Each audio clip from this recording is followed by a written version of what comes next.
What's up, my YouTube family? Sergeant Graybeard with the Gaming Brigade back with another Diablo 2 video. Today is Wednesday, September 29th, and as always, I hope this message finds you healthy and safe. So over the last few days, I've received some messages asking me what are some of my favorite places to farm for really good loot early on in the game. So I wanted to put a video together today, and one thing I want to mention as we start is this is really geared towards new players because chances are if you're a vet, you already know these spots. Now, if you happen to be new to the channel, first of all, welcome. Secondly, feel free to hit that subscribe or join button. We would love for you to be a part of our gaming family. And if you enjoyed this or found it helpful at all, take a quick second and hit that like button. It really does help us out. Finally, as most of you know, we have giveaways here, and our current one is for an Xbox Series S, and all you need to do to enter is either subscribe here or follow us on Twitter. Either way is fine. The winner will be announced this Saturday, October 2nd, and as I've mentioned in previous videos, you do not need to join as a member in order to enter for the Xbox giveaway. We do have monthly prizes for membership. However, for the Xbox, as I mentioned, all you need to do is subscribe or follow on Twitter.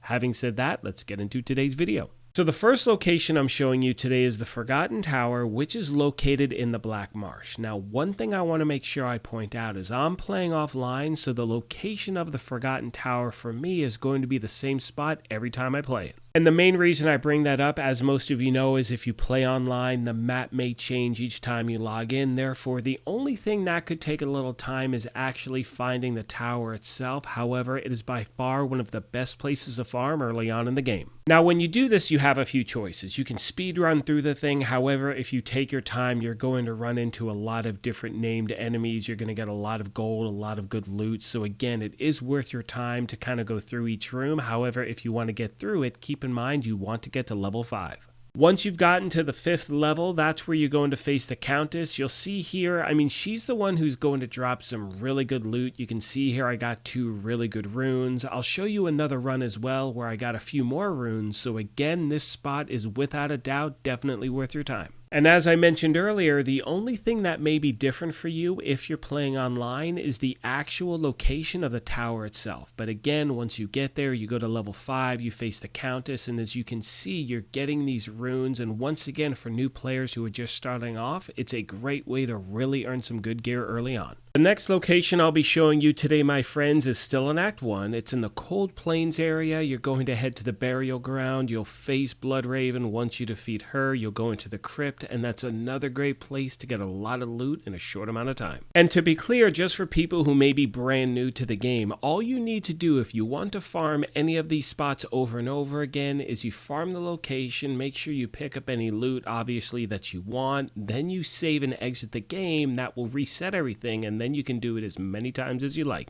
Now, once again, keep in mind, I'm playing offline, so my map is always going to be the same. So the only thing that may be a little different for you is the location of the burial ground. But again, take out Bloodraven, you'll go into the crypt, you'll face Bonebreaker, take him out, open up this chest, and you can do this as many times as you like. It's incredibly efficient. For my own gameplay, the turnaround in between attempts is maybe 5 minutes at the most because you know you're going through your inventory, deciding what to save, what to get rid of. And do me a favor, if you play online, let me know how quickly you can typically get through either of the ones I've shown you so far. I'll definitely be getting an online character going soon, but to be honest, as I mentioned earlier, I'm really leery just because of the servers. We've been missing characters, things have been disappearing, so for me right now, I am strictly sticking to offline. And as we make our way to Act 2, one of my main goals in creating the channel was to build an environment where people work together and help each other out. So if you have any Act 1 farming locations you'd like to hit up that you find really efficient, let me know in the comments section down below as I want to pass along as much information as I can.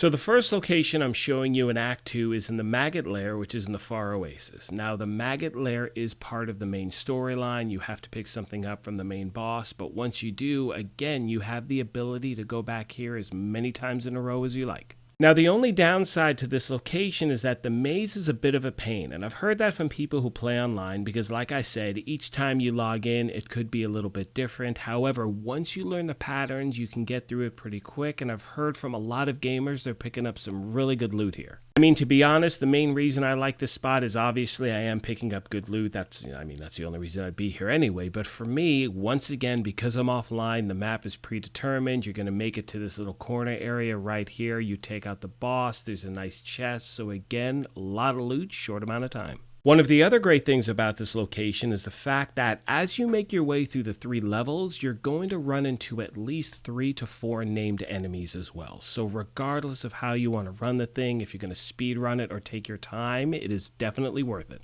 The final spot I'll be showing you today is in the Lost City, so you're going to use that waypoint to get to this location. Now on my version of the map, I'm going to head north, up some stairs, and what I'm looking for is a small purple icon, which is a trapdoor, which will lead you to the ancient tunnels. This happens to be another great location for people who are just starting off, or maybe you've just started playing the game, you've gotten to a certain point, the enemies have become a little too difficult. The reason why you want to hit up these farming spots is, like I said, you can get a ton of loot, short amount of time, and really strengthen your character. Many of you may be new to this channel, as I just started covering this game last week, and as I previously mentioned, my main goal here is to create a toxic-free gaming environment where people work together. So as I said before, if you have any favorite farming spots you'd like to hit up, please let me know in the comment section down below. With all that being said, I'm going to start to wrap this up. However, I want to take a moment and thank you all for your support. I've really only covered one game consistently on this channel. This will definitely be the second, and the fact that you're here watching this content sincerely means a lot. On that note, I'm going to let the rest of the video play out. However, like I mentioned at the beginning of this thing, if you happen to be new here, feel free to hit that subscribe or join button. If you enjoyed this, do me a quick favor, hit that like button. It really does help us, but most importantly, take care of yourselves, be kind to each other, and we will talk to you soon. Thanks again, everyone.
I can't carry anymore.